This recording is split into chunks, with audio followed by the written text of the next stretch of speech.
Dr. File.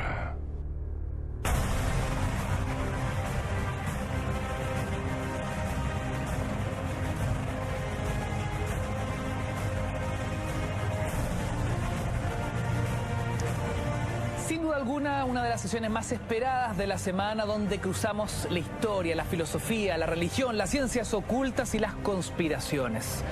Una noche más, un clásico, Dr. File en Mentiras Verdaderas. Cristian Contreras Radovich, Doc, qué gusto tenerlo como siempre con nosotros. Igualmente contigo, Ignacio. Un gusto estar con todos los amigos en casa para hoy día hablar de dinosaurios, de garras, de misterios y también para dedicarle este programa a mi querida hija Macarena, que justo hoy día cumple 25 años. Así que un besito aquí de todo el equipo y de este programa dedicado para ti, querida hija. Por supuesto. Bueno, vamos a arrancar el capítulo de hoy, como bien lo decía Dr. File, en torno a una de las grandes obsesiones del ser humano, los misterios en torno a los dinosaurios y su historia, o mejor dicho, su prehistoria. Vamos a revisar una nota introductoria donde justamente vemos a Dr. File en terreno indagando, estudiando, investigando, para entrar de lleno al tema. A la vuelta, queridos amigos, el hashtag abierto como siempre, Dr. File MB, @Mentiras la Red. Adelante el reporte de Mentiras Verdaderas.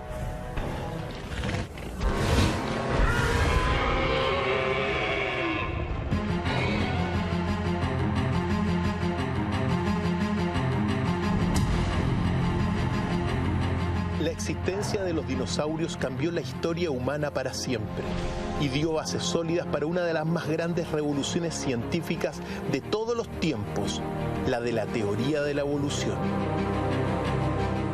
¿Quién los creó? ¿Cómo es posible que Dios haya concebido a estas bestias terribles llamadas por el destino a dominar la Tierra por millones de años?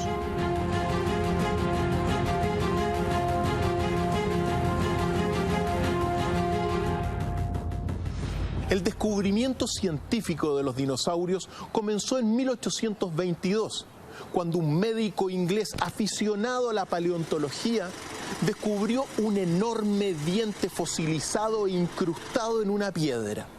¿Qué es esto?, se preguntó. ¿Un dragón? ¿Un demonio? ¿O un lagarto terrible?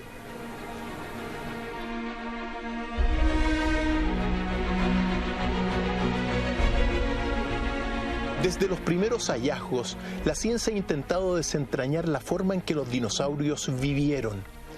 Para resolver estas incógnitas, caminamos hasta el Museo Paleontológico de Chile para conversar con Juan Castillo Cornejo, su director. ¿Cómo fue el mundo en los tiempos de los dinosaurios? Primero, uno tiene que pensar de que la biología no es diferente de hoy del pasado. Pueden cambiar las especies, pero los paisajes son más o menos iguales. De hecho, un paisaje típico del tiempo de los dinosaurios lo encontramos en el sur de Chile, con sus montañas, con su araucaria. Ahí tenemos un paisaje típico de esa época.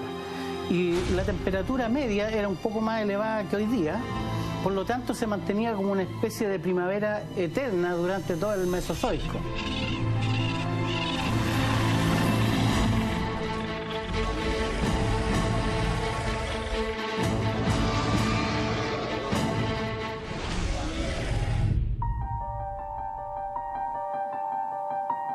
En diferentes partes del mundo se han encontrado huellas de muchos dinosaurios y Chile no es la excepción. En el año 2015 se publicaron los restos fósiles de uno de los dinosaurios más extraños conocidos por los paleontólogos, el llamado Chilesaurus diegosuarensis, o también conocido como el chilesaurio. Primero, el nombre es bien especial porque los argentinos que publicaron el trabajo le pusieron Chilesaurus y diegosuarensis en honor a Diego Suárez, que fue su descubridor, este niño que en ese tiempo, que hoy día ya tiene como 23 años, que en el momento en que se publicó este trabajo. El Chilesaurus era un dinosaurio, primero un dinosaurio que tiene de cabeza a todos los paleontólogos del mundo, porque tiene una serie de características bastante extrañas referente a su fisonomía. Primero, él es un dinosaurio que está clasificado dentro de los terópodos, o sea, dentro de los dinosaurios carnívoros. Pero su particularidad es que su dentición es herbívora. Por otra parte, casi todos los terópodos en las patas tienen 3 dedos. Tiranosaurio y todos los terópodos 3 dedos, pero este tiene 4.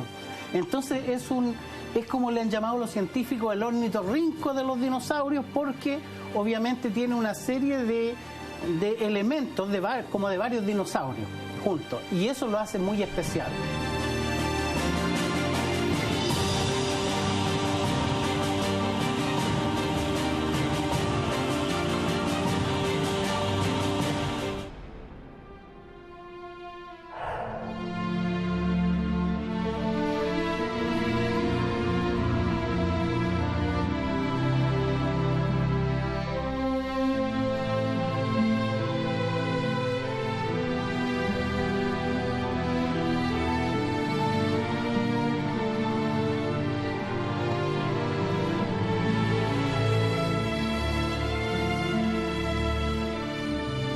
La evolución de los dinosaurios está marcada por el misterio y por muchas preguntas sin claras respuestas. ¿Cuál fue el primer dinosaurio? ¿Cómo se reproducían? ¿Qué acontecimiento los llevó a su extinción?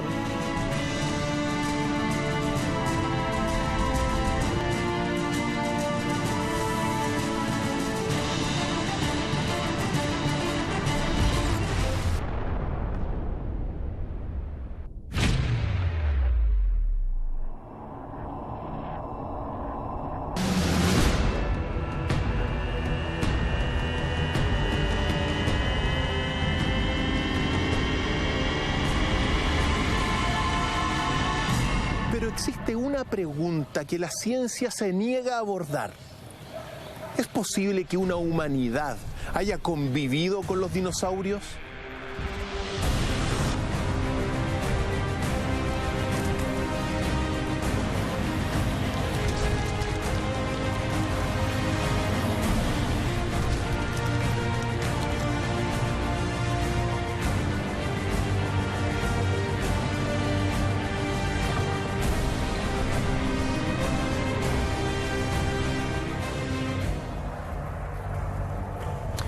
Con este completo informe damos por iniciada la sesión. Insisto, hashtag DrFileMB, @mentiras la red. Hoy descubrimos los misterios detrás de esta increíble historia, la de los dinosaurios. Materia de análisis, de estudio y de obsesión humana durante siglos. Doc, hoy día hablaremos del dinosaurio más antiguo, del más grande, del más enigmático, misterioso, cómo se reproducían, su sangre, cómo vivían, su entorno. ¿Por dónde vale la pena arrancar esta historia, Dr. File? Por el descubrimiento, porque al fin y al cabo todo comenzó con un diente, Ignacio.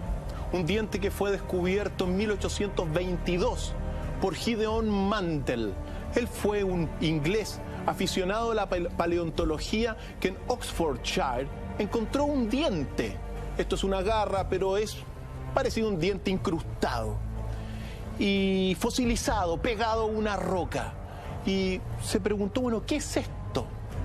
Lo comenzó a investigar y no llegaba a una respuesta, hasta que por esas casualidades de la vida observó en un frasco de formol una iguana, bueno, conservada en estos grandes jarros de formol. Y al observar los dientes de la iguana, los comparó con este hallazgo y determinó que, bueno, este gran diente descubierto era parecido al de una iguana. A partir de ese descubrimiento, determinó que en realidad este era el resto de una gran iguana que la llamó el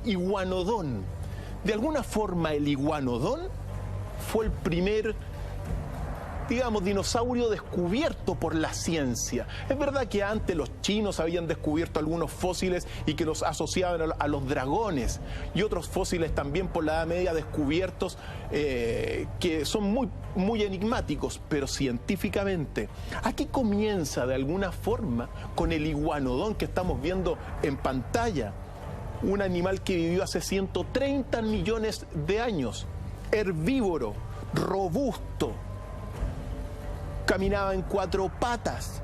Muy importante, es de alguna forma el primer, como decía, dinosaurio descubierto por la ciencia y reconstruido a partir de este simple diente descubierto por Gideon Mantell.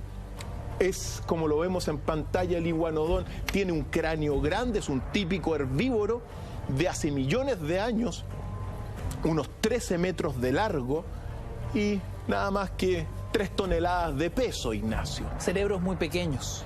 Cerebros, mira, en este caso la cabeza no es grande, no es tan grande como otros, pero piensa tú que igual son los animales más grandes conocidos en la historia de toda la geología y de la vida en la Tierra.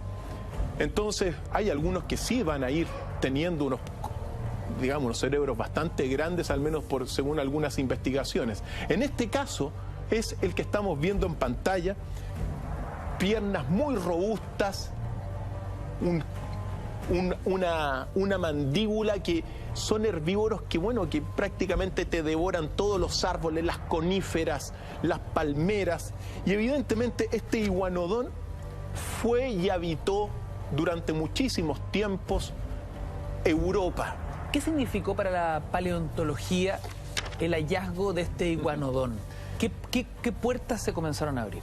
Se comenzaron a dar bases sólidas para lo que surgiría posteriormente, que es la teoría de la evolución.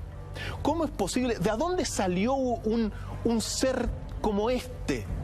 Y después, con el paso del tiempo, porque inmediatamente después, en el año 1824, aparece William Buckland, otro inglés, que en este caso descubrió un megalosaurio.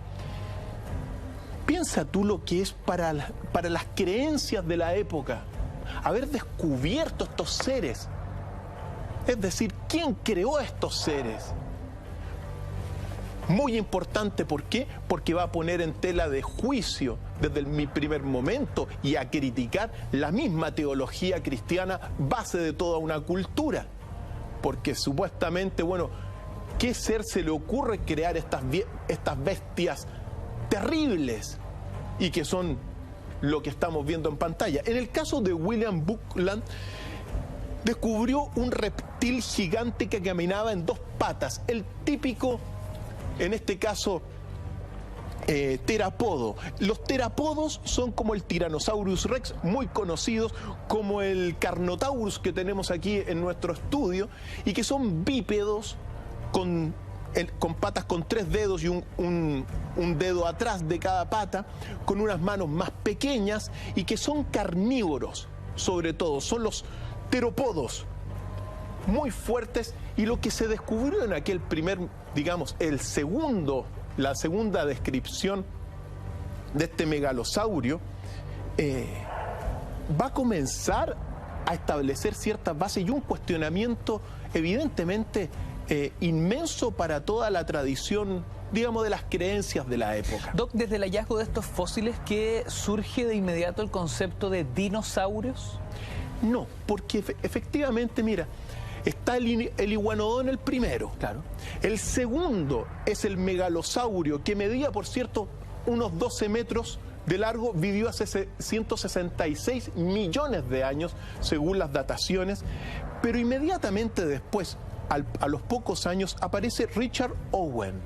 Y Richard Owen precisamente es el paleontólogo que le va a dar nombre, que va a bautizar a estos descubrimientos como dinosaurios, es decir, lagartos terribles. Así que se lo debemos a este hombre el nombre de dinosaurio. Y fue él que, al tomar las descripciones del iguanodón, del megalosaurio, las unió al del hilosaurio, pudo establecer al menos las bases para hablar de toda una era también, la era mesozoica, que comienza por ahí por los 245 millones de años y que durante, bueno, se extiende hasta los 65 millones de años, dividida en tres grandes períodos, el Triásico, el Jurásico y el Cretácico, es decir, prácticamente 200 millones de años, que fue la era de los dinosaurios. Científicamente, entonces, Owen fue el hombre que le puso nombre a los dinosaurios, y el Hilosaurio, descubierto por él, era un dinosaurio de estos, digamos, armados, por decirlo así. Tenían unas escamas, medían unos 6, 7 metros, eran herbívoros, cabezas pequeñas, patas cortas, ese es el que estamos viendo en pantalla exactamente, patas con 4 dedos. Era un dinosaurio acorazado, querido Ignacio, herbívoro. Así que todo lo que podemos ver es el gran principio de la paleontología como disciplina científica.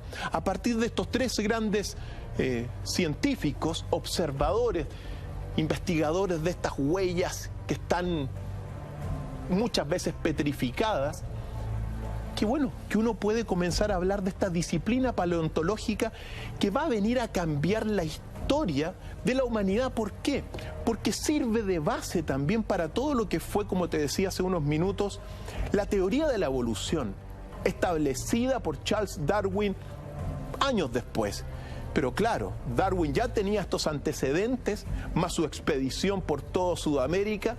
Se establece entonces un cambio, en realidad una revolución científica, el cambio de un paradigma completo que es el paradigma creacionista, que el hombre había sido la única gran criatura prácticamente creada por Dios, la gran criatura, y ahora se está descubriendo primero estos grandes dinosaurios, mucho más grandes que el ser humano, que van a establecer un cambio en la visión de cómo se gesta la vida en la Tierra, Ignacio. Entonces, son antecedentes muy relevantes para ir dándonos cuenta cómo va avanzando la ciencia y cómo la visión del ser humano se va perfeccionando en ese sentido. Doc, con todos estos hallazgos, ¿cuál podríamos considerar entonces es el dinosaurio más antiguo? La pregunta del millón. Estamos en un tema de muchos enigmas porque uno tiene que decir que, al menos según los datos científicos de los paleontólogos, el Nyasasaurus es el más antiguo de todos los dinosaurios y que vivió hace 240 millones de años, y lo estamos viendo acá, procedente sobre todo de África, del lago Nyasa en Tanzania, y descubierto por Alan Turing en 1956, querido Ignacio. Según las dataciones, este es el primer dinosaurio que aparece en esta historia de la vida de estos grandes reptiles terribles. Medía 2 a 3 metros, bípedo, cola fuerte, cuello largo, y era omnívoro, es decir, comía animales, insectos, plantas. Y era también un veloz corredor bípedo. Ahora, muy importante, uno tiene que recordar que, según lo que uno sabe, hace 250 millones de años ocurrió la extinción de vida más grande que ha vivido, que se ha tenido registros en la historia geológica de la Tierra, de más de 4.500 millones de años. Y bueno, de la vida de 3.500 millones de años, porque hace 250 millones de años ocurrió la gran mortandad. La gran mortandad fue una extinción que se habría producido por la erupción de un megavolcán en Siberia, que duró millones de años y que extinguió al 95% de las especies sobre la Tierra. Después de esa extinción tremenda, Ignacio, aparecen lo que se llaman los arcosaurios, que son unos reptiles que sobrevivieron y que dieron paso a los dinosaurios. Por eso, el más antiguo de todos los dinosaurios, el Nyasasaurus, descubierto 6 millones de años después de la extinción de la gran mortandad.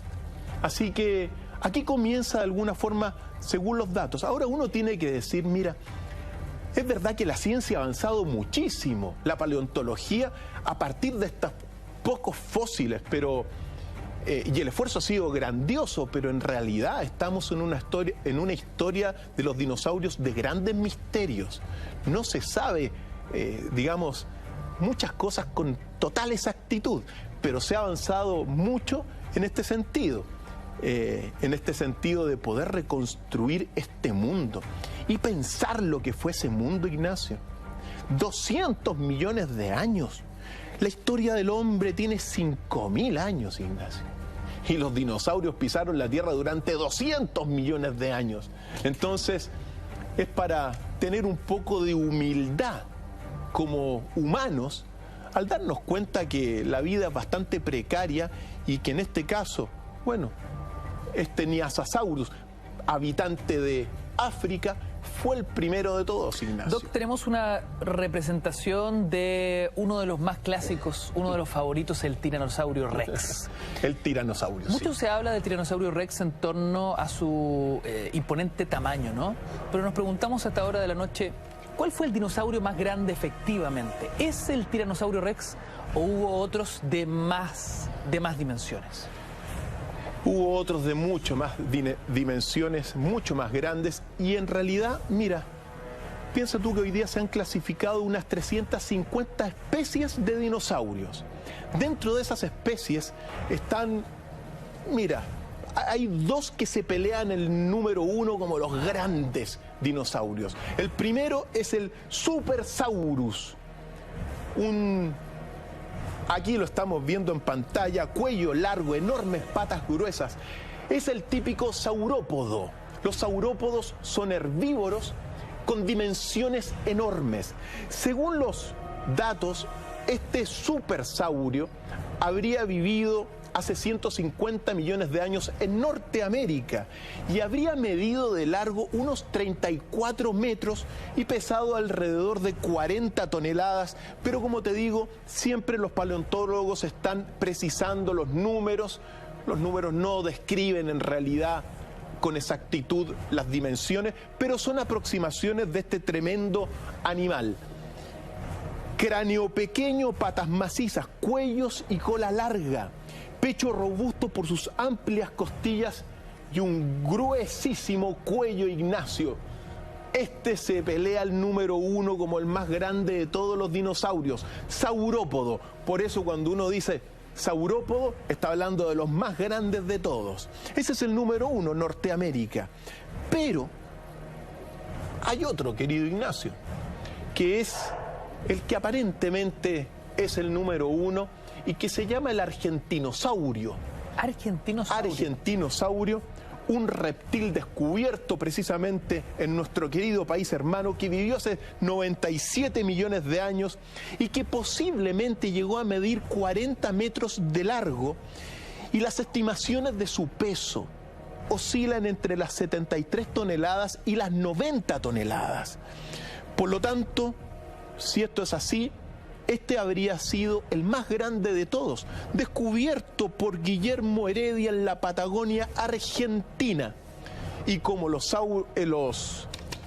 como estos animales, los saurópodos, de cabeza bastante pequeña en relación a su cuerpo, con dientes preparados para cortar toda la vegetación arbórea, probablemente también araucarias, cuello largo, muy robusto, musculoso torso, y que su principal mecanismo de defensa precisamente de estos saurópodos era su tamaño, porque cuando venían los carnívoros como el tiranosaurios o también el Carnotaurus, que lo tenemos aquí en el estudio, en realidad los tamaños eran tan grandes que eran su principal forma de defensa. Y por cierto también su cola. La cola siempre servía para equilibrar. Eran, en ese sentido, al menos lo que uno sabe, las vértebras medían 1,6 metros, Ignacio. Una vértebra de este saurópodo de Argentina, el argentinosaurio, 1 metro 60 centímetros, gigantesco. Un peroné de 1,5 metros, Eran animales que caminaban muy lentamente y que andaban en manadas. Importante destacarlo eso. Clasificado en 1993 y que se ha establecido, bueno, las estimaciones que podrían llegar a pesar hasta 100 toneladas. Pensemos que el animal más grande hoy día en la Tierra es la ballena azul, que mide unos 30 metros y que pesa unas 200 toneladas, la ballena azul, cuando se logran, logran vivir harto tiempo y no las cazan indiscriminadamente. Es un herbívoro y que comía araucarias, coníferas y todo tipo de árboles altos. Por lo tanto, es muy importante que muchas veces los dientes de estos herbívoros saurópodos están como tirados para afuera, porque al agarrar las coníferas y los árboles, las tiran y los dientes se les van para afuera por la misma inercia, entonces todos están como tiraditos para afuera. Entonces ahí uno descubre, así cuenta la paleontología, que eran herbívoros, tiraban estos, imagínate comerte una araucaria, pues. Así de desayuno, digamos. Así, pues. Oiga, Doc, ¿qué dice la paleontología en torno a la especie más extraña descubierta? Ahí vamos a entrar en una especie del millón, Ignacio. Pero muy importante, antes de responderte, es tan interesante los saurópodos porque se cuenta que en toda la vida no dejaban de crecer y que la proporción del saurópodo cuando nace hasta los más grandes tamaños es 25.000 veces el tamaño del recién nacido. Siguen creciendo siempre. Ahora sí te respondo, querido Ignacio, la pregunta, que esta sí que es una súper pregunta. ¿Por qué? Porque tiene que ver con Chile en este sentido, porque según los paleontólogos, y como lo decía precisamente Juan Castillo en el documento introductorio, quizá el dinosaurio más extraño es precisamente el Chilesaurus diegosuarensis, que es el que, bueno, fue descubierto en la región de Aysén, que vivió hace 150 millones de años en toda la Patagonia, pero que es una combinación rarísima, porque es un herbívoro, pero que también es bípedo y que tiene las características de los terápodos. Mira, y que lo estamos viendo su reconstrucción en pantalla.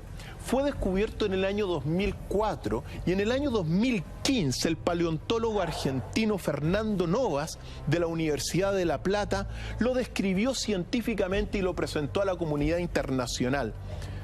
3,2 metros de largo y 1,6 metros de alto, cabeza pequeña, dientes pequeños que apuntan hacia adelante. Entonces, claro, es un herbívoro, pero camina en dos patas, que parece, ese es un rasgo de los carnívoros. Mira, tenemos una declaración de Juan Castillo, precisamente, que nos va a poner en contexto también de este descubrimiento, Ignacio. Vale la pena escucharlo. El Chilesauro era un dinosaurio, primero un dinosaurio que tiene de cabeza a todos los paleontólogos del mundo, porque tiene una serie de características bastante extrañas referente a su fisonomía. Primero, él es un dinosaurio que está clasificado dentro de los terópodos, o sea, dentro de los dinosaurios carnívoros. Pero su particularidad es que su dentición es herbívora, o sea, es un terópodo herbívoro. Eso es lo más extraño. Segundo, tiene un cuello bastante más largo de lo común de los dinosaurios. Y por otra parte, tiene 2 dedos en los brazos, igual que el Tyrannosaurus Rex. Cosa que es bastante extraña también. Pero los brazos, en proporción al cuerpo, son más largos que el tiranosaurio, en proporción al cuerpo del tiranosaurio, por supuesto. Lo otro que llama la atención es que no tiene una pelvis que sea abierta como en los terópodos, que los dos huesos, digamos, están abiertos en una forma de V invertida. Los dos huesos están paralelos hacia atrás, como los tenían, digamos, como los huesos de los herbívoros. Por otra parte, casi todos los terópodos en las patas tienen 3 dedos, tiranosaurio y todos los terópodos 3 dedos, pero este tiene 4. Entonces es como le han llamado los científicos el ornitorrinco de los dinosaurios, porque obviamente tiene una serie de elementos como de varios dinosaurios juntos, y eso lo hace muy especial, y eso es lo que tiene de cabeza, porque hoy día han clasificado a Chilesauro dentro de un grupo que se llama Tetanuro, como que lo metieron forzado en los tetanuros, pero yo creo que falta más investigación para poder determinar bien su relación de filogenia con otros dinosaurios.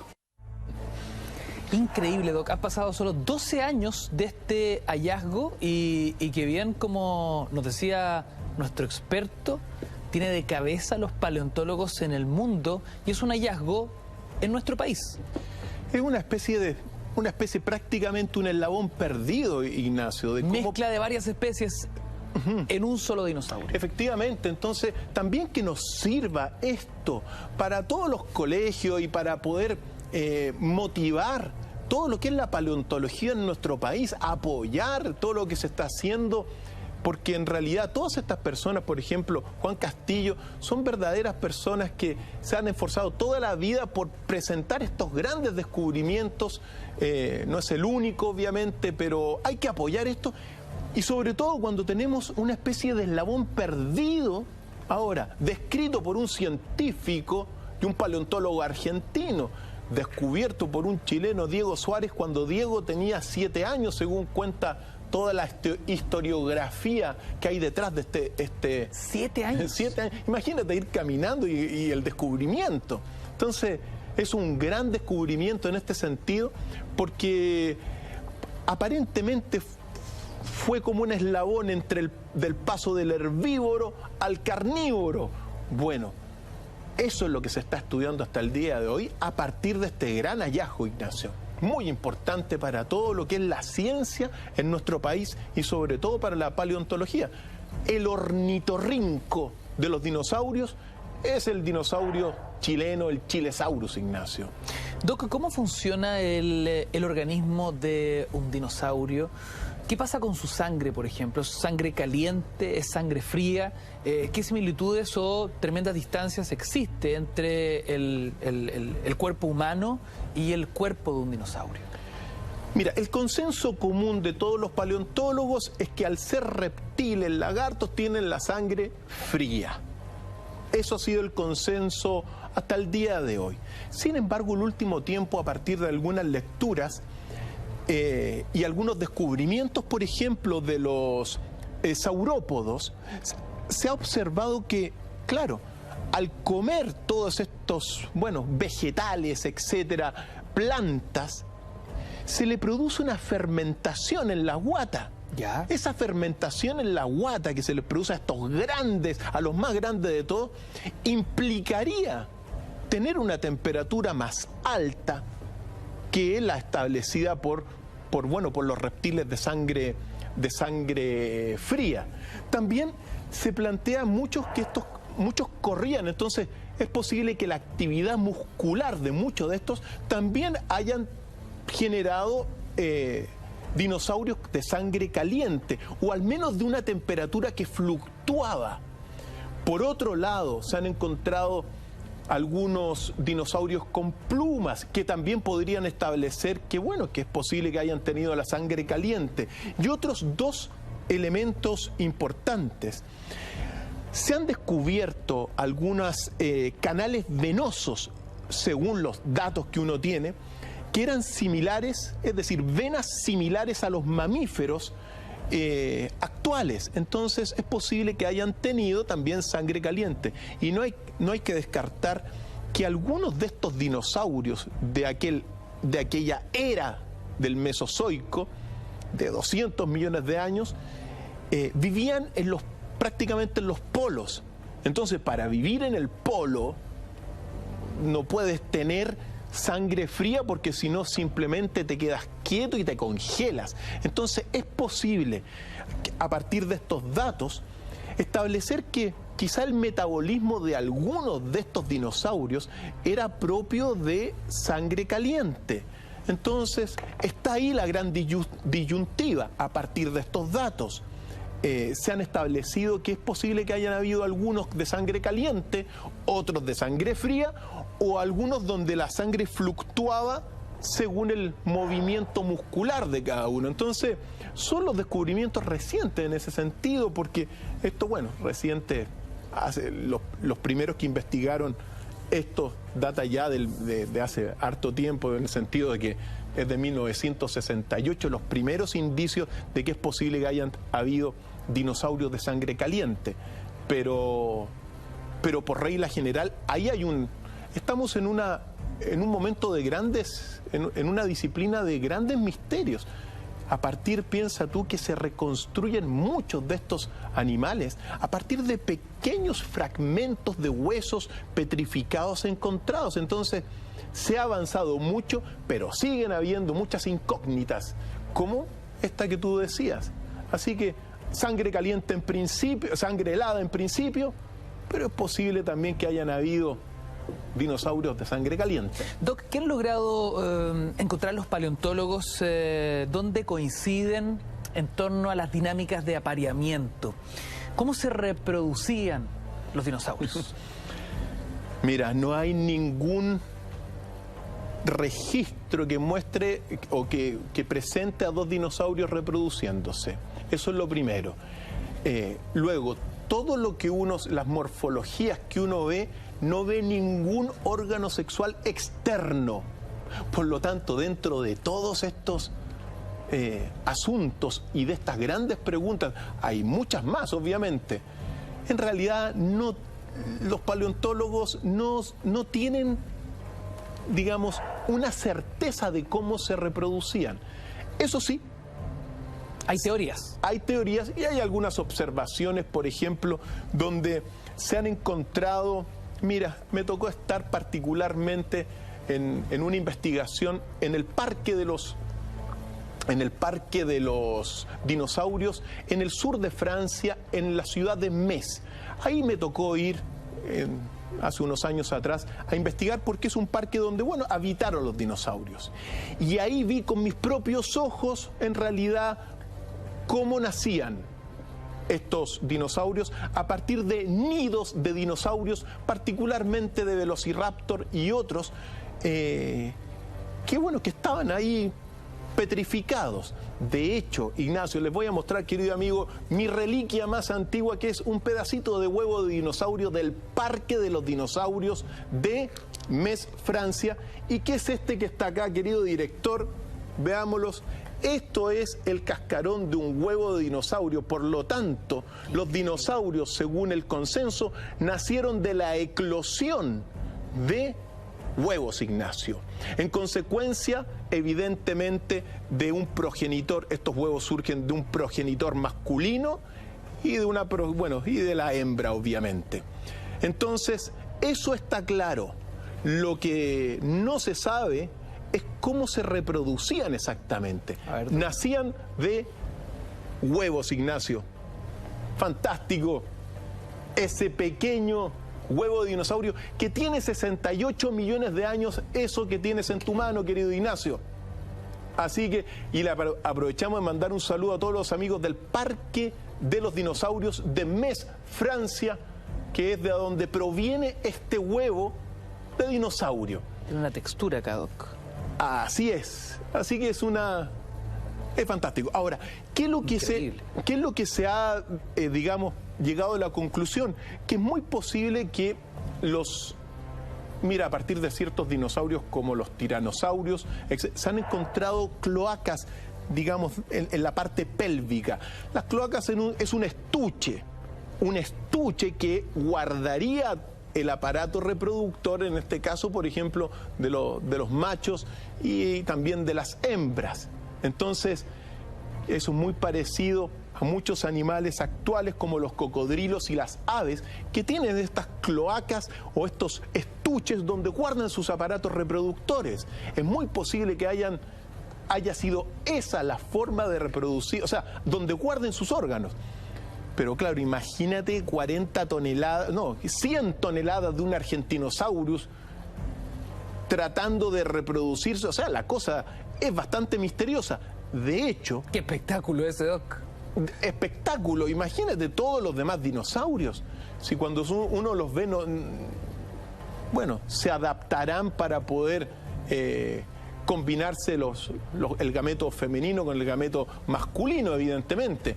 Lo cierto que nuevamente, queridos amigos, el huevo es el origen, en este caso el principio. Nacían de huevos. Recuerda el simbolismo del huevo, Ignacio, lo hemos visto más de alguna vez. Un universo saliendo del huevo y todos los animales del planeta, toda la vida en la Tierra surge de huevos, Ignacio. Una cosmogonía que se refleja en una antropogonía, grandes claves de la ciencia, Ignacio. Doc, quizá uno de los temas más polémicos al momento de discutir sobre los dinosaurios, y me imagino que divide aguas en la paleontología, tiene que ver con la relación o no de dinosaurios con el ser humano. Entiendo que las teorías más clásicas indican que eso es absolutamente imposible, pero supongo que hay detractores, que hay otras vías de investigación. Mire, Ignacio, en términos bastante simples y sencillos y directos para todos los amigos, no hay ningún registro paleontológico de la presencia de algún fósil humano hace 65 millones de años. Totalmente descartado. Descartado porque no se ha encontrado. Eso es así. Y uno tiene que saber que el Australopithecus afarensis, que es Lucy, que vendría a ser uno de nuestros antepasados más lejanos, tiene 4 millones de años. Y que después viene el Homo habilis y bueno, y todos los homos. Pero mire, Ignacio, el mundo de los dinosaurios, uno tiene que decir que en realidad es un gran enigma, Ignacio. Un gran enigma, ¿por qué? Porque uno no puede descartar ciertas cosas. Y en este sentido es bueno recordar algunas huellas que son huellas de unos gliptolitos que están en Ica, Perú. En el Museo del Doctor Cabrera Darquea, Javier Cabrera Darquea, estamos viendo estas piedras grabadas de Ica. Y lo sorprendente de este museo es que presentan en este museo dinosaurios que habitaron y que convivían con humanos. Por eso, la teoría del doctor Darquea, que registró y coleccionó todas estas rocas que estamos viendo en pantalla, es que en realidad hace más de 65 millones de años habría existido una humanidad que habría convivido con los dinosaurios, Ignacio, a partir de estas huellas. Ahora, eso es lo que plantea un enigma, un misterio. Pero uno tiene que decir lo siguiente: todas estas piedras que estamos viendo en pantalla han generado una polémica mundial. Han sido en principio descartadas por la arqueología peruana y ha generado una controversia en todo nuestro país hermano de proporciones mayores, porque se han dicho que son falsas y que toda la teoría del doctor Cabrera, de estos gliptolitos donde muestran dinosaurios, hombres cazando a dinosaurios, otros montando a dinosaurios, según muchos son falsas y fueron reconstruidas por artesanos.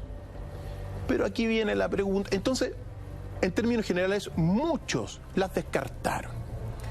Uno tiene que decir una cosa, porque muchos de estos gliptolitos, que son piedras andesitas, es decir, de más de 200 millones de años, fueron descubiertas en tumbas incas antiguas, de más de 1000 años de antigüedad. Entonces, uno no puede descartar, o sea, tiene que haber una investigación más profunda y seria sobre la validez de estos gliptolitos y piedras grabadas de Ica. ¿Por qué? Porque, bueno, hay que determinar exactamente cuáles eran verdaderas y cuáles eran falsas. Algo tremendamente difícil, porque no hay ningún... Bueno, son piedras talladas, entonces no emiten ningún átomo de carbono, entonces el carbono 14 no sirve para poder clasificarlas. Sin embargo, te plantean un gran enigma. El enigma de que en realidad, hace millones de años, habría existido una humanidad que habría incluso sobrevolado por el planeta Tierra y que habría convivido con los dinosaurios. Increíble. Preguntas del millón, Ignacio. Nos quedamos con ese enigma sobre la mesa y este tema que se sigue escribiendo desde la ciencia, desde la paleontología. Queridos amigos, ya son las 11 de la noche, 23 horas con 15 minutos. Recuerda nuestro hashtag DrFileMB, @mentiras la red. Más enigmas, más historia, más misterios. Hoy hablamos de la desconocida infancia de Jesús. Pongan atención al informe de Mentiras Verdaderas. Seguimos, estamos junto a Dr. File.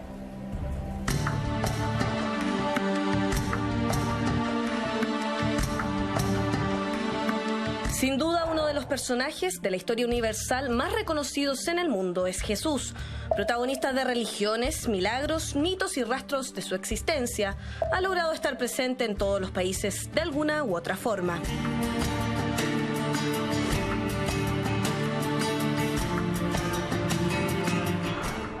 Hijo de José y María y nacido en un pesebre rodeado de animales, con una humilde infancia comenzó la vida de uno de los hombres más poderosos y controversiales de todos los tiempos.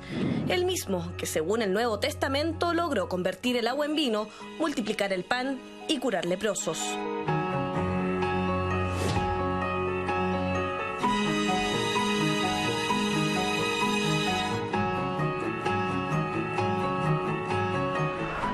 Su famosa figura ha estado presente en distintas religiones de distintas maneras. En el cristianismo como el Mesías, para los judíos y el Islam como un profeta, y en otros credos como los evangélicos, testigos de Jehová o anglicanos. Y si bien en la Biblia se describen muchos parajes de su vida, los episodios de su infancia suelen desconocerse por completo. Esta noche nos adentraremos en ese periodo de vida desconocido de Jesucristo. Conoceremos qué dicen algunos escritos respecto a su infancia, cómo fue creciendo, dónde se desarrolló y cómo describían su personalidad. Todo junto a Dr. File en Mentiras Verdaderas.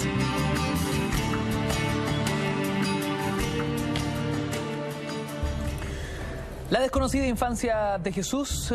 Doc, quiero saber cuáles son nuestras fuentes para la próxima hora de discusión sobre estos primeros años, este primer caminar de Jesús en la tierra. Mira, uno tiene que decir que sobre la infancia de Jesús, que es una etapa clave en toda la formación del arquetipo del profeta que fue Jesús, toda esa primera infancia, los documentos canónicos que están en la Biblia en este sentido son muy parcos. Hablan un poquito de la anunciación, del nacimiento, de la matanza de los inocentes, de la huida a Egipto, de la circuncisión de Jesús, pero son en realidad muy poco lo que uno puede extraer de los primeros 13 años de Jesús.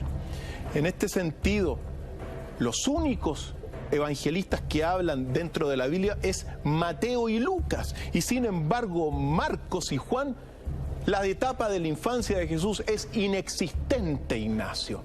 Eso es muy relevante porque Lucas se declara: crecía en edad, sabiduría y en gracia delante de Dios y delante de los hombres. Prácticamente sería todo. En consecuencia, nosotros vamos a entrar en tierra incógnita para la creencia cristiana, en gran medida, y sobre todo a partir de los llamados evangelios de la infancia de Jesús, que son evangelios no reconocidos no aceptados dentro del canon de la iglesia. Pero es verdad que estos evangelios que yo toco con mis manos, queridos amigos acá, que los tengo acá, que se refieren a la infancia de Jesús y que son, entre algunos que puedo mencionar, el protoevangelio de Santiago del siglo II, 150, el pseudo Mateo, la natividad de la Virgen, la natividad de Jesucristo, el libro armenio de la infancia, el evangelio árabe de la infancia, el evangelio de Tomás, el israelita, el israelita o el pseudo Tomás del siglo II, junto con la historia de José el carpintero, que son evangelios, Ahora, en la historia de José el carpintero no hay ninguna alusión a Jesús, pero habla de José el carpintero.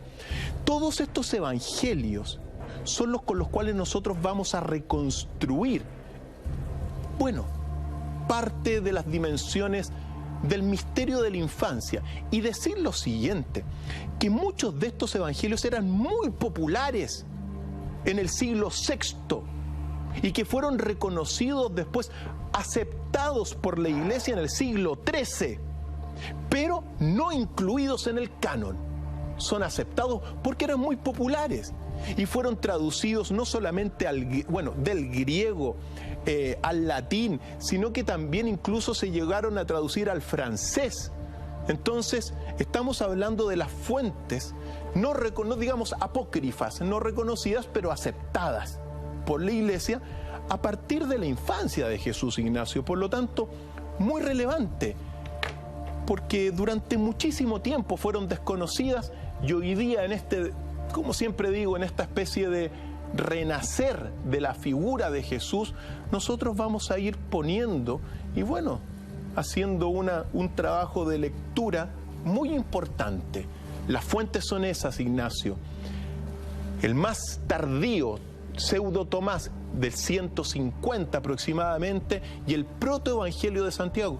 Incluso, Ignacio, todo lo que es el culto mariano tiene sus bases en la Natividad de la Virgen, que son evangelios de esta época del siglo VI, del 500. Ahí es donde se fundamenta, y que, como lo dije, dentro del cristianismo, del primer cristianismo, siglo VI estoy hablando, eran muy populares y al mismo tiempo, incurren muchos en la exaltación y también en la apología, es decir, se exalta también la figura de Jesús.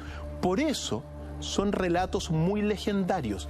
Pero al hablar de relatos legendarios, mira, es posible que los escribas también hayan querido transmitir ciertas verdades a través del género de la leyenda y no de la historia erudita, por ejemplo, así.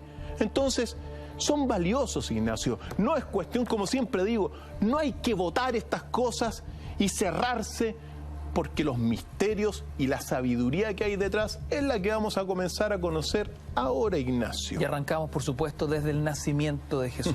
El nacimiento de Jesús. Primero, obviamente a partir de estos evangelios, los he cotejado también con otros documentos súper secretos que guardo en mi corazón, y a partir de eso voy a hacer esta lectura de la infancia de Jesús, querido Ignacio, siempre con tolerancia con todo el mundo, que es mi forma de ver las cosas. Entonces, el nacimiento de Jesús. Primero, ¿cuándo nació Jesús? Uno tiene que decir, Ignacio, que habría nacido, por poner una fecha referencial, el día 21 de agosto del año -7 o del 7 antes de Cristo, y aparentemente en Belén. Y no un 24 a 25 de diciembre. Descartado según lo que estamos sosteniendo. No, nació un 21 de agosto porque habría sido un verano. Algunos plantean que fue a mediodía. Bueno, es posible, pero vamos a ir observando y nosotros vamos a partir del nacimiento, no de lo que ocurrió antes entre José y María. Lo primero, llegaron José y María a 3 leguas de Belén según los documentos, y no se sabe si iban en una burra o en una yegua, Ignacio. Primer detalle, importante, ¿por qué? Porque cuando se celebra el nacimiento, ¿en qué pones a Jesús con María? Siempre. En un burro siempre, aparentemente, pero no se sabe con exactitud si también era una yegua, ¿ya? Y pues bien, llegando a 3 leguas de Belén, María le pidió a José, por favor, que la bajara de la burra, porque lo que está adentro de ella la presiona para salir a la luz, según el protoevangelio de Santiago. Y aquí viene un detalle, uno de los primeros detalles, Ignacio, de todas estas cosas, porque dice, y la hizo bajar de la burra, y le dijo, ¿dónde podría llevarte y resguardar tu pudor? Le dice José. porque en este lugar está desierto. Recordemos que Belén, a pocos kilómetros de Jerusalén, era uno de los lugares más pobres de todo aquel tiempo de Jesús. Y encontró allí mismo una gruta y la hizo entrar y dejó cerca de ellos a sus hijos. Y saliendo fue a buscar una comadrona judía al país de Belén. Detalle importantísimo. Jesús habría nacido en una gruta, Ignacio, en una cueva, porque en Belén la mayoría vivía en cuevas y en grutas en aquel tiempo. Detalle fantástico, Ignacio. Detalles valiosos para ir reconstruyendo este enigma eterno que es el enigma de Jesús, sobre todo para el mundo cristiano. Entonces, en una gruta que se repite en muchas partes.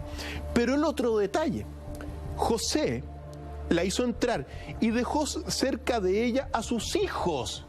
O sea, según este protoevangelio, iba María, Jesús y los hijos de José acompañándolos.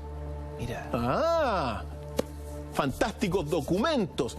Y es posible que hayan sido 3 de los 4 hijos de Jesús que acompañaron, en este pasaje a María en Belén. 2 datos tremendamente relevantes. Ya no hablamos de un establo y un pesebre, sino que hablamos de una cueva, de una gruta. Y un José acompañado de sus hijos. Lo dicen acá. Fantástico, Ignacio. Bueno, mira, y dice aquí, y ella me preguntó, ¿y quién es la que va a...? Y fue a buscar una comadrona. Y ella me preguntó, ¿y quién es la que va a dar a luz en la gruta? Se repite la gruta. Hay otro pasaje. Obviamente voy a ir extrayendo los que me parecen para esta lectura los más relevantes. Y llegaron a la gruta y he aquí una nube. José con la comadrona judía llegan a la gruta, pero he aquí una nube luminosa la cubría con su sombra. Y la comadrona exclama, mi alma ha sido exaltada hoy porque mis ojos han visto prodigios asombrosos, ya que ha nacido la salvación para Israel. Muy importante este pasaje, Ignacio, porque los documentos que uno tiene en general califican a Jesús como el Salvador de Israel. En otras palabras, como el Mesías de Israel, Jesús, Ignacio. En consecuencia, uno tiene que preguntarse también, es un asunto relevante para el genio y para la teología de Israel y judía, si es realmente o si fue realmente Jesús el verdadero Mesías, que después Israel no lo reconoció, porque el texto dice la salvación para Israel. Es muy relevante esto, Ignacio, para el corazón del genio de Israel, quizá muchas de sus penurias para algunos están en no haber reconocido a Jesús. El texto dice que era la salvación para Israel. Muy relevante, Ignacio, muy relevante, porque han pasado 2000 años y el Mesías de Israel no aparece. E incluso, otro pasaje dentro de esta primera etapa del nacimiento, justo cuando se llega ahí, y repentinamente la luz se desvaneció encima de la gruta y apareció una gran luz dentro de ella hasta el punto que nuestros ojos no podían soportarla, y poco después esta luz se desvaneció. Justo en el momento en que apareció el niño y tomó el pecho de su madre, y la comadrona exclamó, hoy es un gran día porque he visto un espectáculo nuevo.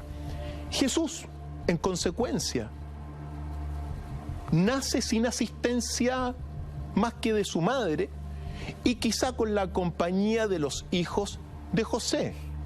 Nace solo Jesús en ese sentido. Nadie lo asistió, más que una luz. Luego del nacimiento, Doc, ¿dónde se establece esta familia? Bueno, Junto al recién nacido, por supuesto. exactamente al día siguiente, en el día 2 después del nacimiento, José va a buscar posada a Belén y encuentra una posada y según esto pasa 3 semanas en una posada. Por lo tanto es posible que en el día 3 después del nacimiento Jesús haya pasado un pesebre.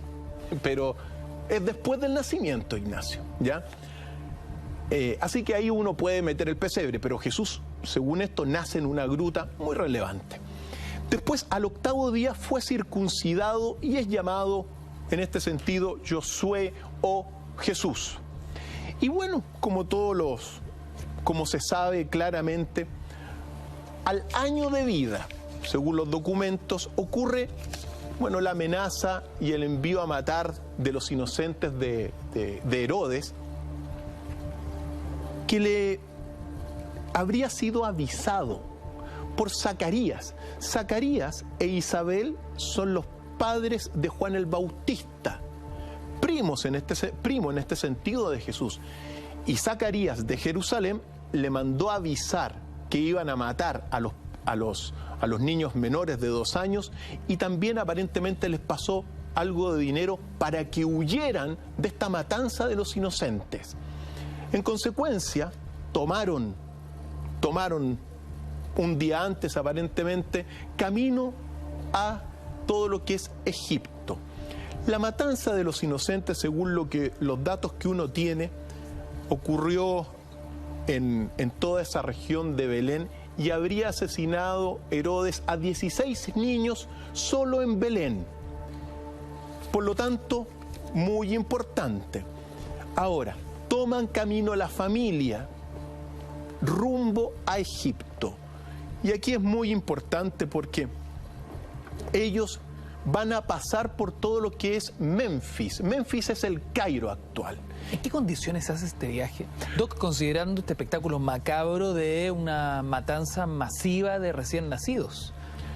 En condiciones de, mira, uno puede deducir de acá de mucho temor. De temor por parte de que ellos sabían que era un niño elegido. Era un niño, lo que se llaman niños del destino. Y también un nazir, es decir, un primogénito con un voto político y religioso a Jesús. Era en este sentido un elegido para una misión muy importante, según lo que María pensaba sobre todo en ese momento. José dudaba también en un primer momento. Recuerda que en un momento dado, según las tradiciones, intenta repudiar a María. Sin embargo, van a caminar y van a partir arrancando, Ignacio. ¿Por qué la tradición dice que José repudia a María en un instante? Por el asunto de la virginidad. Desconfía. Desconfía. Así de simple. Desconfía y bueno, después la reconoce. Pero cuando parten a Egipto, ellos, y según al menos lo que me tocó investigar en terreno, hospedan unos pocos días cerca de Memphis, en el actual Cairo. Es el lugar donde hasta el día de hoy se ha construido una iglesia, que es la iglesia donde habría hospedado la familia, que es esta que estamos viendo acá, donde me tocó estar, querido Ignacio. Esta es la iglesia que se construyó en el Cairo debido a este paso de la familia por esta región de Egipto.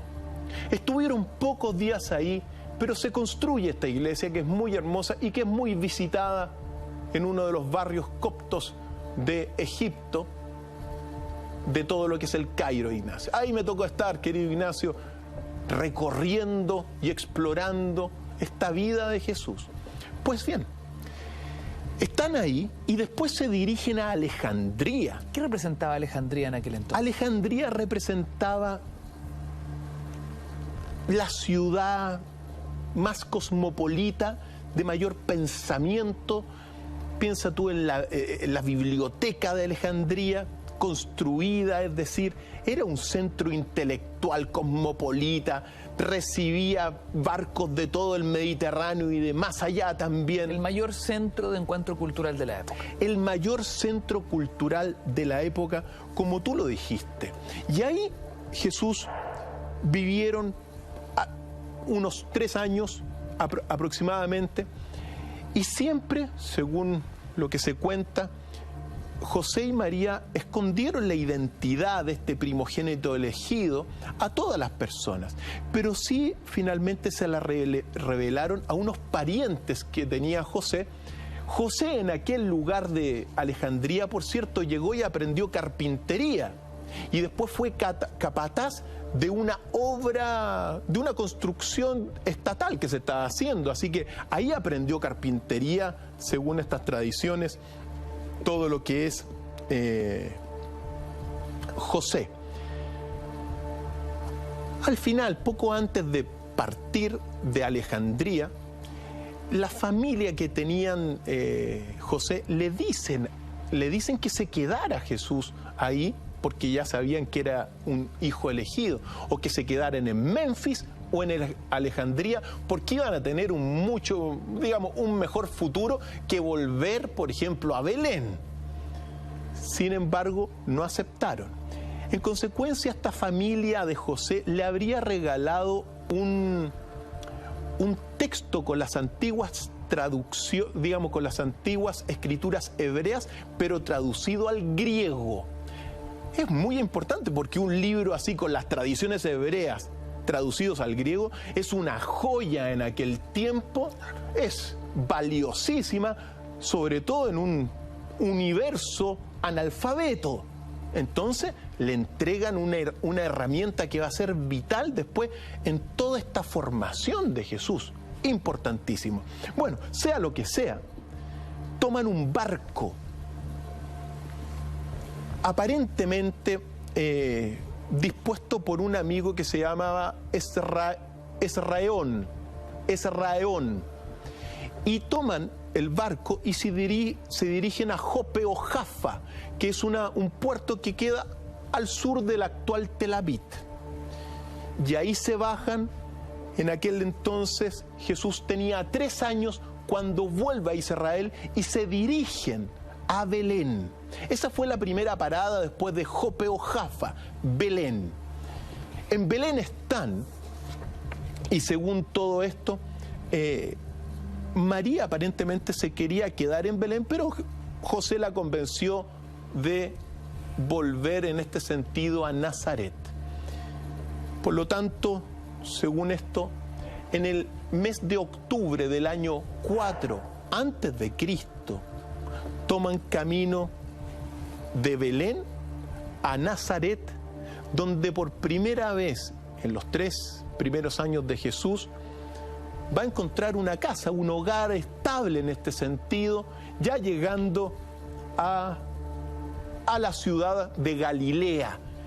Galilea muy importante, Nazaret muy importante en este sentido porque es muy probable que se le haya conocido, después se le conoció como Nazaret, pero es posible que esta región de Galilea no haya tenido el nombre de Nazaret en aquel entonces porque no hay registros de ninguna ciudad que se llamaba Nazaret en aquellos tiempos de hace 2000 años, pero sí después tomó el nombre de Nazaret, esta región donde está. ¿Qué sucede a partir de los 4 años de Jesús? Seguimos desclasificando la infancia de Jesucristo en esta noche de Mentiras Verdaderas junto a Dr. File. Hacemos un breve alto y seguimos con más. Aprovecha de comentar y hacer tus preguntas a través de nuestras redes sociales, que ya regresamos.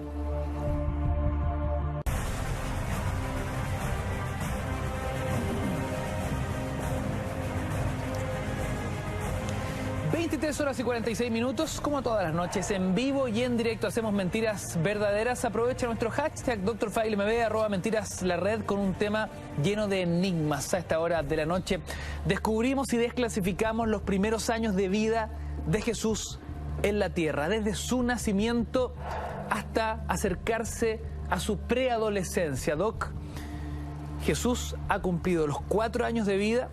Queremos saber cuál es su contexto familiar y cómo comienza a dar sus primeros pasos como un niño. 4 años, 3 antes de Cristo en términos de la datación, llegan a Nazaret. Jesús tiene excelente salud en ese sentido, estaba lleno de entusiasmo y era un niño alegre según cuentan las tradiciones. Ahí en Nazaret conoció a Jacob.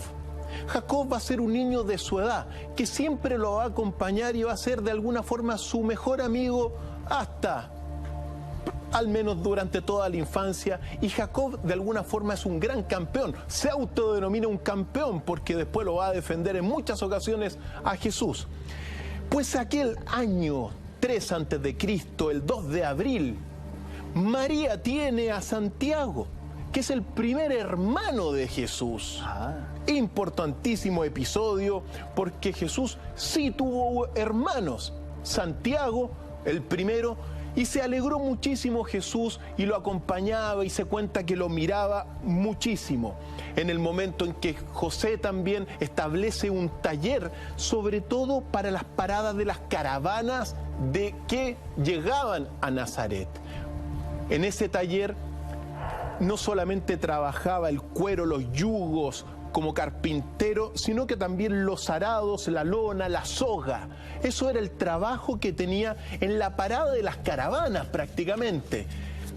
Nombro las caravanas porque va a ser muy importante el lugar donde va a vivir Jesús. Jesús vive en Nazaret y uno siempre tiene que recordar que uno es hijo de su entorno y de su tiempo, como lo vamos a ir viendo. Doc, Jesús se convierte en un aprendiz en el arte de la carpintería, en esta artesanía de su padre, o se mantiene al margen del sustento familiar, básicamente. Mira, en un principio, según la tradición, hasta los primeros 5 años, la educación sobre todo es de la madre, pero después pasa a ser de José.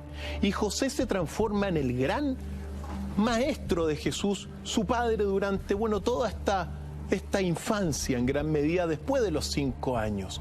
Ahora, en este tiempo hay muchos pasajes de estos evangelios de la infancia donde aparece Jesús que va a dar muerte a otros niños y otras personas. Va a dar muerte a otros niños. Efectivamente, entonces muchas personas, uno tiene que aclarar estas cosas porque ¿qué es lo que sucede?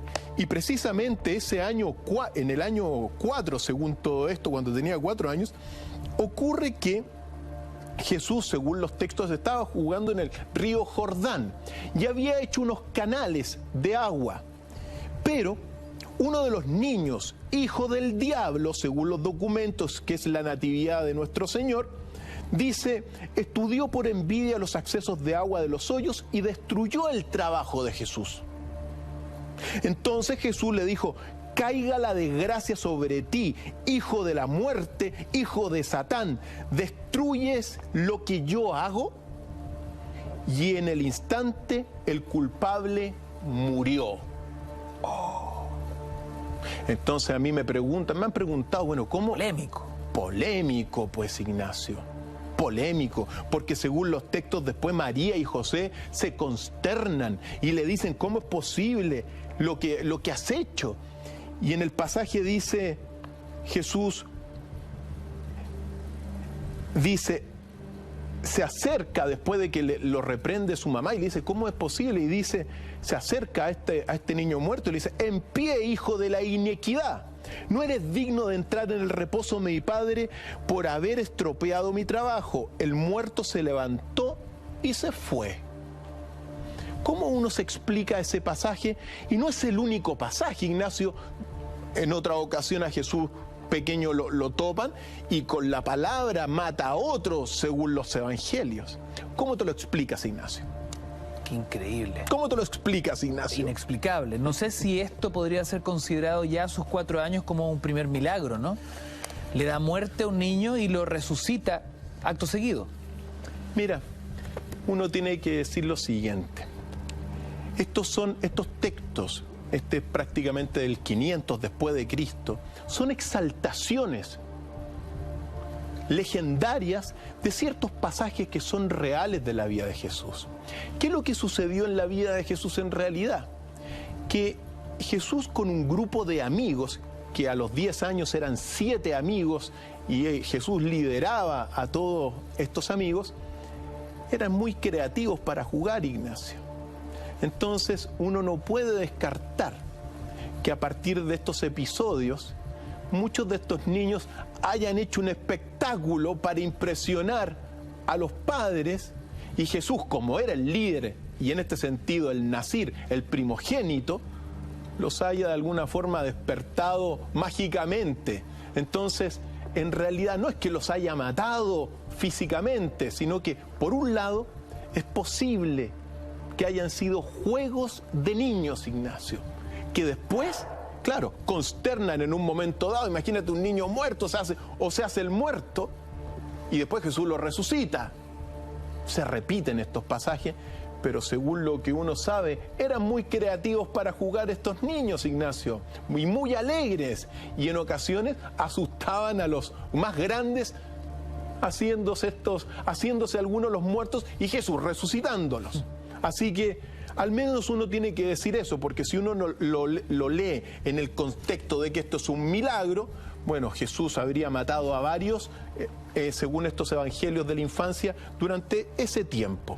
En el año 2 a.C., cuando Jesús tiene 5 años, importante episodio, Ignacio, porque poco antes de su cumpleaños nació Miriam, que es la segunda hermana de Jesús. Santiago y Miriam. Santiago y Miriam. Sus dos hermanos. Y según esto, Miriam nació el 2 de julio. Ahí cuando tenía 5 años, y después del nacimiento de Miriam, es la primera vez que Jesús tiene una conversación muy seria con José, porque le pregunta cómo nacen los hijos. Se pregunta eso. Entonces es en este momento cuando de alguna forma la educación de Jesús pasa a las manos de José, justo a los 5 años, coincidiendo con el nacimiento de Miriam.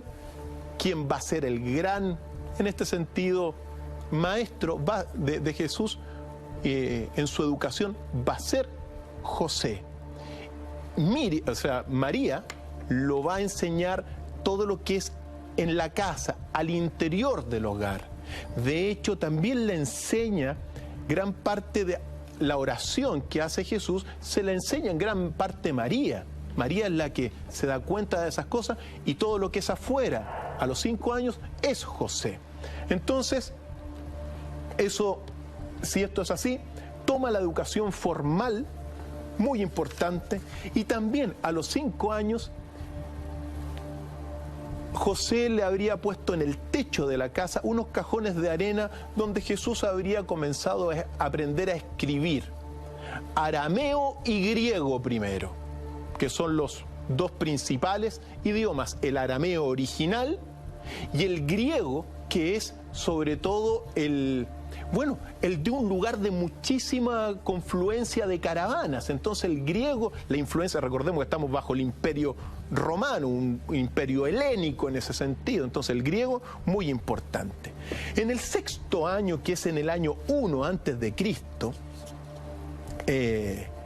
según las tradiciones, ocurrió un terremoto en toda la región de Nazaret.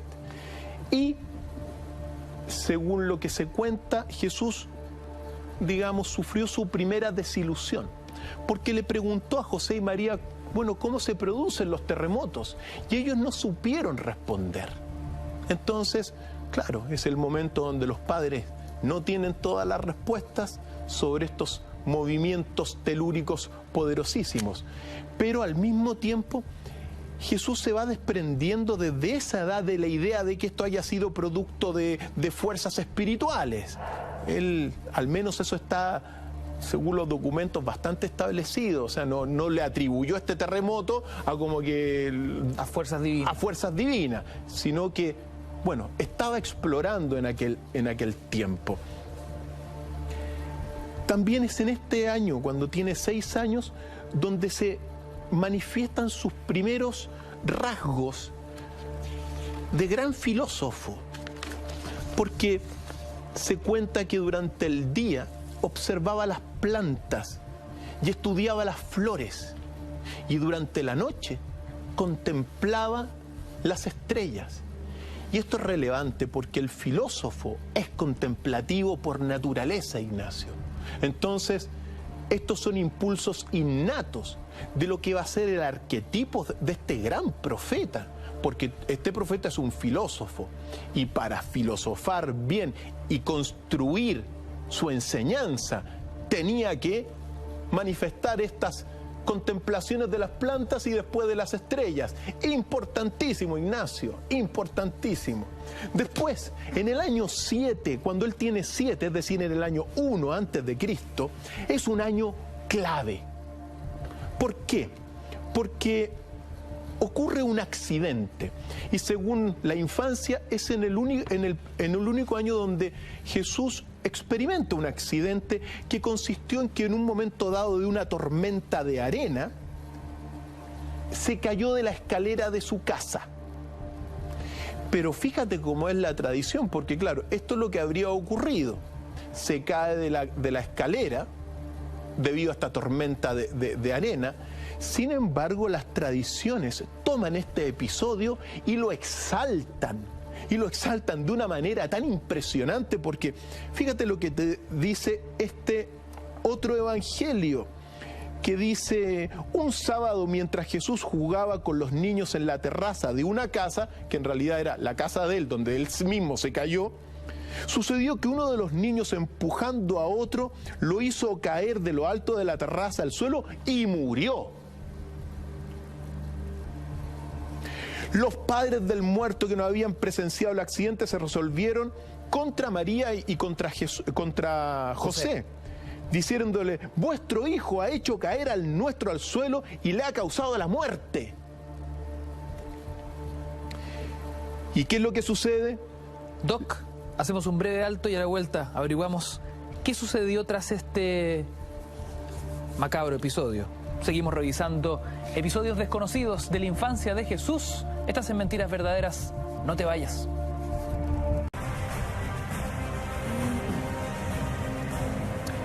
Horas y 6 minutos, completamente en vivo y en directo. Seguimos haciendo Mentiras Verdaderas. Hashtag Dr. File MB, @mentiras la red. Capítulo imperdible. A esta hora de la noche discutimos y desclasificamos información para muchos inédita en torno a los primeros días, los primeros pasos, los primeros años de vida de Jesús en la tierra. Jesús, con 6 años, enfrenta una situación, digamos, dramática, ¿no? Es acusado de matar a otro niño. Sí, de haberlo arrojado por la escalera. Y María le pregunta: dime tú si eres el que ha arrojado al suelo a este niño. Y Jesús baja inmediatamente de la terraza y llama al niño por su nombre, le dice: Zenón. Este respondió: Señor. Estaba muerto y Señor. Jesús le dijo: ¿soy yo el que te ha arrojado del suelo desde lo alto de la terraza? Y el otro respondió: no, Señor. La familia, maravillada, dijo: Jesús hizo un milagro. Entonces, a partir de un episodio que le ocurre a Jesús, después se exalta este episodio. Un episodio doméstico. Efectivamente. Se exalta y se convierte en un milagro. Y uno no tiene que descartar la imaginación de los niños para jugar. Es posible que algunos de este grupo de Jesús se hayan hecho los muertos y Jesús los resucitaba y todos quedaban maravillados. Es posible también, uno no lo puede descartar. Ese mismo año séptimo, el séptimo de Jesús, nació José. El miércoles 16 de marzo, el tercer hermano de Jesús. Santiago, Miriam y José. Efectivamente. Y año clave, como te dije, ¿por qué? Porque Jesús a los 7 años ingresó a la escuela de la sinagoga de Nazaret. ¿Qué sucede en la escuela de la sinagoga? Esto es muy relevante para entender el gran mensaje de Jesús, querido Ignacio. Porque en aquel tiempo en Israel habían alrededor de 24 grandes lugares donde se estudiaba las tradiciones hebreas antiguas. Uno de estos 24 lugares era la sinagoga de Nazaret. ¿Pero por qué? ¿Por qué es importante esto? Porque Nazaret responde a un entorno de muchas caravanas, muchas personas visitaban Nazaret. En consecuencia, la interpretación y las lecturas de todas las escrituras de Israel era mucho más liberal de lo que ocurría en Jerusalén. Esto es clave, Ignacio, porque Jesús se va a formar su pensamiento en un lugar mucho más liberal que la ortodoxia de Jerusalén. Y de hecho se va a transformar Jesús a partir de este entorno donde vive en un enemigo de, recuerda, la jerarquía del templo de Jerusalén. Ahora, la tradición, entonces, en la sinagoga, en la escuela de la sinagoga de Nazaret, es mucho más liberal, a tal grado que durante ese tiempo se decía, Ignacio, ¿qué puede salir bueno de Nazaret? Nada. ¿Por qué? Porque la interpretación era liberal debido a todas estas caravanas de diferentes partes del mundo, griegos y otros tantos del Oriente que llegaban ahí. A tal grado que también después se dijo, nada bueno puede salir de Belén, porque uno tiene que recordar que todos los escritores judíos posteriores a Jesús lo tratan bastante peyorativamente. Primero, no lo reconocen, participan, recordemos, en la crucifixión. Entonces, es muy relevante, ¿por qué?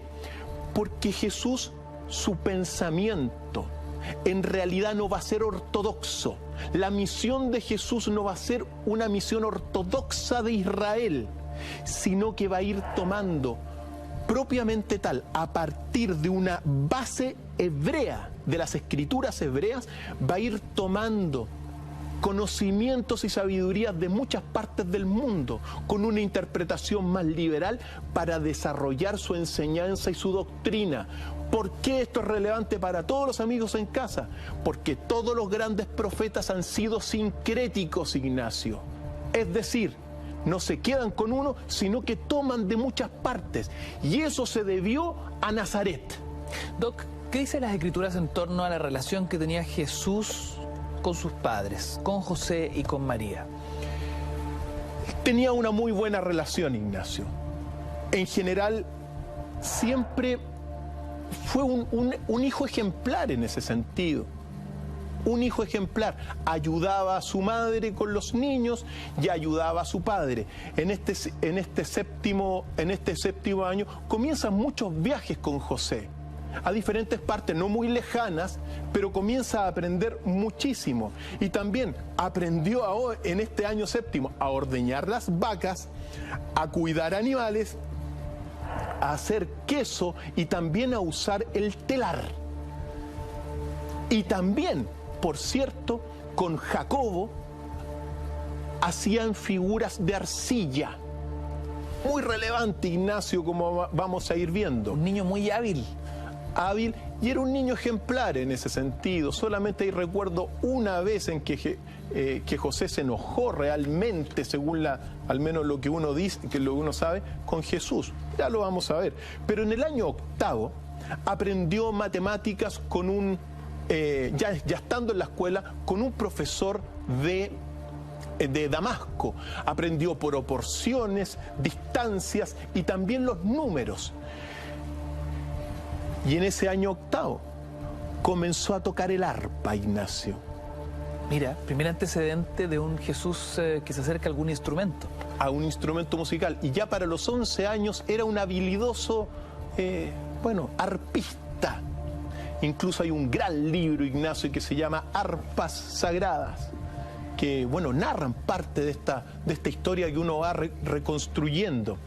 Pero ya cuando tiene 8 años, exactamente el 2 después de Cristo, comienza a hacerle preguntas embarazosas al chazán, es decir, al maestro de la escuela. Y es en este año también, el 14 de abril del año 2, que nació Simón, su cuarto hermano, Ignacio. 4 hermanos van, importantísimo. En este año octavo también ya comienza Jesús a manifestarse debido a estas preguntas que va haciendo, que él va a tener un pensamiento original y no de la ortodoxia hebrea. A tal grado que llegó un sacerdote de Jerusalén que vino a visitar a Jesús porque él era, bueno, aprendió inmediatamente, tan pronto entró a hablar, a leer hebreo, entonces muchas veces le pedían que leyera las escrituras a Jesús desde pequeñito. Entonces le pidió a José y María, este sacerdote, llevárselo de Nazaret a Jerusalén para que estudiara en la ortodoxia. María aparentemente estuvo de acuerdo en un principio. Y aquí es también donde aparece su padre, José, porque José dijo que no le iba a permitir. Esto es clave en la formación de Jesús. ¿Por qué? Porque Nazaret es un ambiente de mayor libertad para interpretar y para estudiar, porque no solamente recibía las enseñanzas babilónicas de la interpretación de las escrituras hebreas, sino que también toda la influencia helénica, debido a la libertad que había para estudiar en ese sentido, en lo que estoy hablando, en todo lo que es Nazaret. Muy importante, la doctrina de Jesús es una doctrina sincrética, Ignacio, que les quede claro a todos los amigos en casa, siempre, Ignacio. ¿Por qué el padre se negaba? ¿Por qué José no quería? Porque observó esto que te estaba diciendo, la ortodoxia, es decir, una interpretación muy rigurosa del templo de Jerusalén. No estuvo de acuerdo con eso, querido Ignacio. Por eso, año 9 de Jesús, 3 después de Cristo, se atrevió por primera vez a discutirle al Chazam en Jerusalén. Y se generó un debate muy importante sobre las imágenes, Ignacio. ¿Por qué? Porque a Jesús le gustaba dibujar. A Jesús le gustaba hacer, junto con Jacob y su padre, que era un ceramista y que era socio también de José, el padre de Jacob, le gustaban hacer figuras de arcilla. Y este ceramista les pasaba arcilla. ¿Por qué? Porque así, de alguna forma, expresaban y le daban rienda suelta a la imaginación, haciendo figuras de arcilla. Sin embargo, la ley hebrea lo prohibía hacer imágenes. ¿Por qué razón? Bueno, porque no podía, así estaba establecido, no a las imágenes. Las razones son quizá que las imágenes no pueden expresar lo que es Dios. Entonces una imagen siempre va a ser una reducción de la divinidad. Bueno, hay muchas, pero se enfrenta en ese sentido a su padre, al Chazam, que es efectivamente el maestro de la sinagoga. Y se genera una controversia, porque hay algunos padres que ven en Jesús a un niño sin mayor, digamos, sin ninguna mala intención, pero otros ya comenzaron a tratarlo de blasfemo a Jesús. Uno tiene que saber que Jesús, debido a su enseñanza y a esta formación arquetípica mucho más liberal, querido Ignacio, fue tratado de charlatán, blasfemo, y fue crucificado. ¿Por qué? Porque no se iba a pegar y no se apegó a la ortodoxia. Fue un rebelde. Un rebelde, pues, por supuesto que sí. Calificado de charlatán, calificado de blasfemo, y fue muy polémico, por eso lo digo. Ahora, esto está registrado también en los pasajes, pero a partir de este episodio se cuentan unos pasajes, por ejemplo, del pseudo Tomás, que Jesús hizo unos pajarillos de arcilla y que llega José y le dice: ¿cómo lo hiciste? Bueno, y los hace volar con sus palabras y salen volando los pajarillos de arcilla. Sea lo que sea, se exalta esto. ¿Por qué? Porque Jesús siempre estuvo, mira, aunque aceptó lo que dijo José, porque le dijo José: no hagas más dibujos Y Jesús nunca más, después de este año, volvió a hacer un dibujo como aparece aquí en pantalla y que recuerda este pasaje. Claro, una representación de lo que podríamos considerar un milagro. Un milagro, pero que es una exaltación.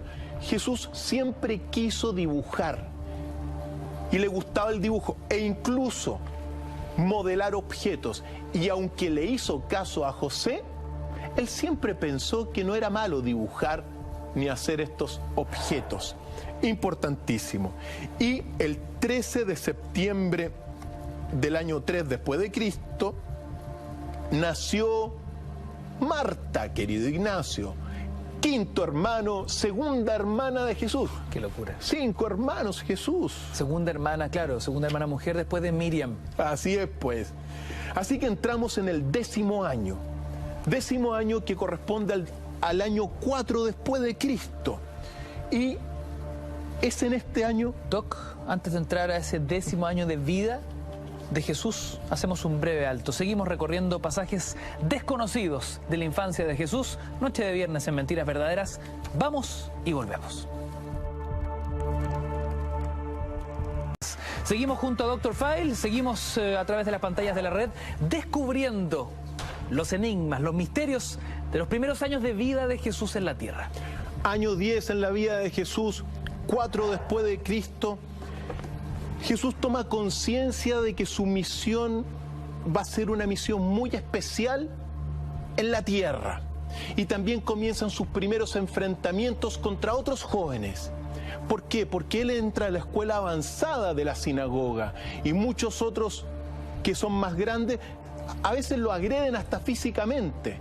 Él, junto a un grupo de 7 amigos, que liderado por Jesús, los va a enfrentar. Y también va a ser Jacob, quien muchas veces se proclama autocampeón y va a defender físicamente a Jesús. En este sentido, está claro para Jesús que él va a representar una nueva orden espiritual para todo el contexto, porque va a ser un cuestionador de las tradiciones bajo su interpretación liberal. Año 11, 5 después de Cristo, nace, por cierto, el 24 de junio del 5 después de Cristo, nació Judá, el 6º hermano de Jesús. 6º hermano. Y muy importante, ¿por qué? Porque María tuvo complicaciones. En consecuencia, José se tuvo que quedar en la casa, Jesús ayudar muchísimo, también en el trabajo a Jesús, y es este año, en el año 11, ya dándose cuenta que tenía una misión, donde fue el último año que disfrutó de los juegos como niño, debido a todo esto que había vivido en el 6º parto en el 7º parto de María, 6º hermano de Jesús. Ahora, Jesús con José van a visitar Escitópolis. Escitópolis es una ciudad griega que le impactó muchísimo a Jesús. No solamente el anfiteatro, sino que también los juegos y las exhibiciones que hacían en esta ciudad griega de todas las habilidades atléticas. En consecuencia, cuando regresan a Nazaret, Jesús dice que incluso que está bien los anfiteatros y que está bien los deportes.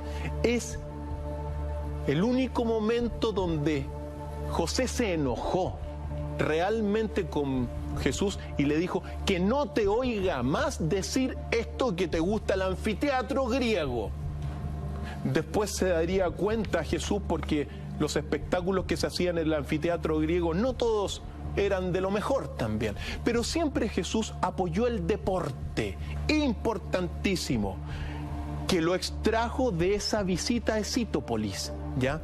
Ahora, es en este año, 11 años, un Jesús vigoroso, bien desarrollado, optimista, donde comienza a tener sus más profundas estados de contemplación y meditación, muy seria, ya que concibe que su misión es una misión divina.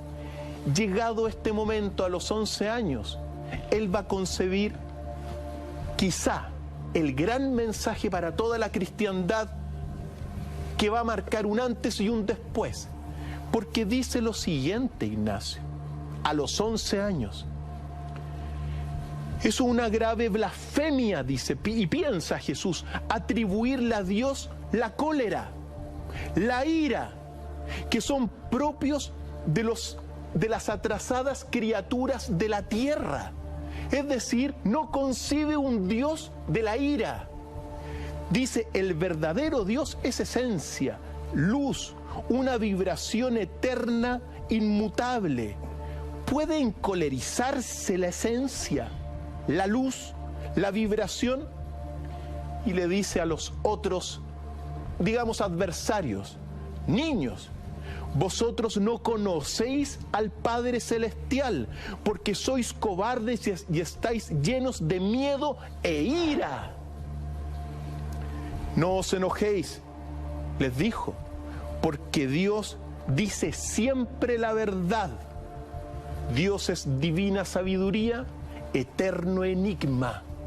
Entonces, es a los 11 años donde concibe que el verdadero Dios no es el Dios de la guerra, Ignacio, no es el Dios de la ira, y que al contrario, ese Dios es propio de las atrasadas criaturas de la tierra, en oposición al Dios del templo de Jerusalén, Ignacio, y en oposición al Dios del Antiguo Testamento a los 11 años, Ignacio. Siempre vemos a un Jesús en todo su proceso de infancia con bastante convicción frente a lo que hace, ¿no? Pero ¿hubo algún minuto de tribulaciones? ¿Jesús dudó de su misión en la tierra? A los 12 años, Ignacio.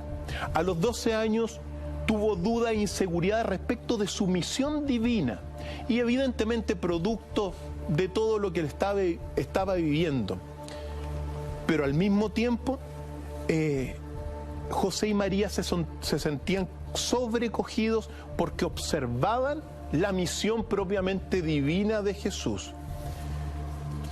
Al mismo tiempo ahí, su gran disyuntiva fue respetar precisamente las tradiciones hebreas antiguas, porque dice por un lado la ley judía, honraréis padre y madre, porque ellos te han dado la crianza y el ser. Entonces, padre y madre era como respetar la tradición ortodoxa judía, por decirlo así. Pero por otro lado, la ley judía dice, sé fiel a tus altas convicciones de verdad y rectitud. Entonces, por un lado tenía este anclaje a las tradiciones ortodoxas representadas en su padre y en su madre, y por otro lado, el alma se le dividía al darse cuenta que él iba a seguir otra verdad, una verdad mucho más liberal y que no era solamente para el mundo de Israel, sino que era para todo el mundo, Ignacio. Fundamental, año 12, año de duda. Pero año de duda que va a pasar rápidamente en ese sentido, con inmensas reflexiones, porque en el año 13, séptimo después de Cristo, el 9 de enero de ese año, nació su séptimo hermano, Amós. 7 hermanos. 7 hermanos, e incluso aparentemente habría un octavo por ahí, ¿ya? Pero al menos los que tenemos en este minuto son ellos. 7 hermanos de Jesús. Y también, ahí se da cuenta, después del año de la duda y después del nacimiento de Amós, Jesús se da realmente cuenta que está destinado a realizar una misión no sobre Israel, sobre la tierra. El 20 de marzo de ese año se gradúa de la sinagoga, de la escuela de Nazaret, y en consecuencia va a pasar a ser hijo de los mandamientos. Nazir, propiamente tal, va a cumplir esta misión. Lo único que le quedaba ahora era caminar junto con su papá y su mamá al templo de Jerusalén, donde de alguna forma ese pasaje en el templo de Jerusalén, donde se enfrenta Jesús a los doctores del templo de Jerusalén, van a marcar el inicio de otra etapa desconocida de Jesús, que es la etapa de los 12, 13 hasta los 30 años. Importantísimo. Jesús representa en este sentido un arquetipo propiamente tal de un gran profeta, puente entre la divinidad y el hombre. Sobre la base de una gran doctrina, va a construir su propia doctrina, tomando elementos no solamente de esto que aprendió durante la infancia.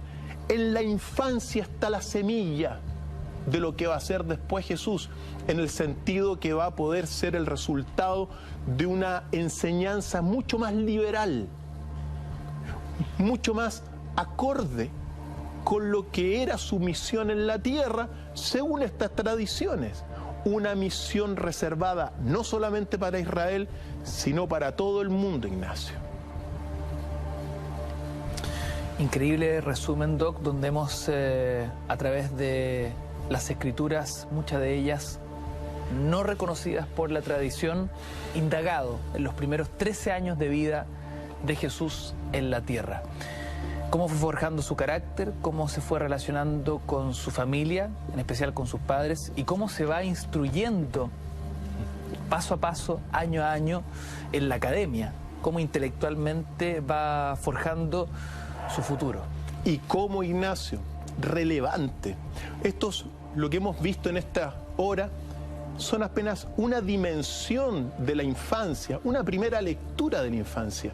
Hay otras dimensiones y muchísimos otros pasajes, pero en el corazón de esos 11 años estuvo el planteamiento más importante para la historia, de un mundo entero y la historia bíblica, porque el Antiguo Testamento es de un Dios de ira, un Dios castigador. Exacto. Y lo que Él establece, es bueno recordarlo, Ignacio, es una gran blasfemia atribuir a Dios la cólera, la ira. Que estas enseñanzas de los 11 años de Jesús ojalá lleguen a todo el mundo, Ignacio, porque vivimos en un mundo que, según esto, ha endiosado a un Dios que no es el Dios de Jesús. La ira es la guerra, Ignacio. La ira es la cólera. Y en este sentido, propias de las criaturas atrasadas de la tierra, según las palabras de Jesús.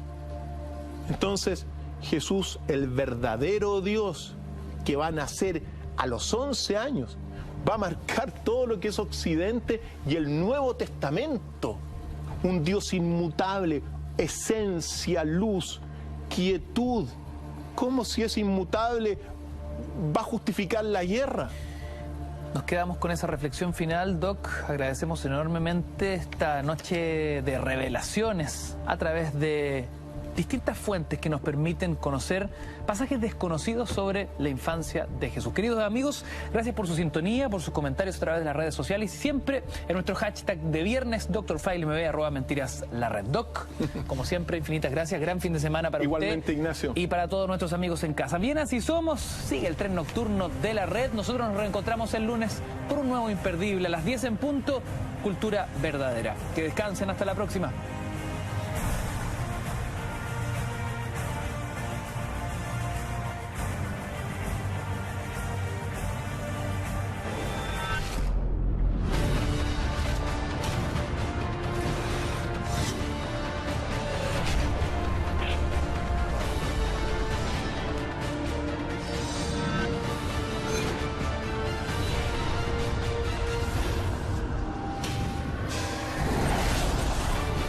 Dr. File.